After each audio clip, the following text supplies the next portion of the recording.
السلام علیکم ورحمۃ اللہ وبرکاتہ۔ حج کے ارکان کون کون سے ہیں؟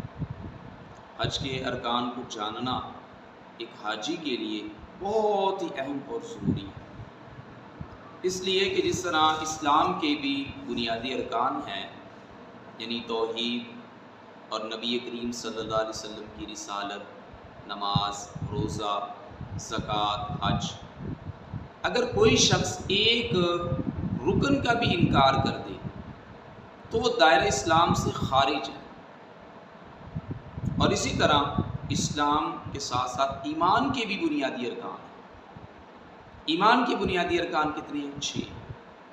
اللہ پر ایمان، کتابوں پر ایمان، فرشتوں پر ایمان، رسولوں پر ایمان، آخرت کے دن پر ایمان، اچھی اور بری تقدیر پر ایمان۔ کسی ایک کو بھی تسلیم نہ کرے تو وہ شخص مومن اور صاحب ایمان نہیں رہتا۔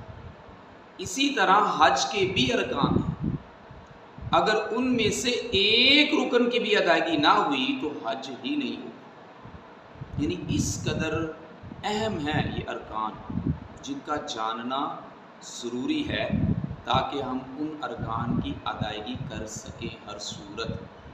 اگر ادائیگی نہ کی تو حج دوبارہ کرنا پڑے گا۔ اور وہ حج کے ارکان کتنے ہیں؟ وہ 4 ارکان ہیں۔ پہلے نمبر پہ احرام، ٹھیک ہے، احرام باندھنا۔ دوسرے نمبر پہ ہے وقوف عرفات، یعنی وہاں ٹھہرنا، عرفات۔ اور تیسرا ہے طواف زیارت، اور چوتھا ہے سعی۔ تو ایک حاجی کو یہ جان لینا چاہیے کہ یہ چاروں ارکان کی ادائیگی لازمی اور ضروری ہے، بصورت دیگر اس کا حج نہیں ہوگا۔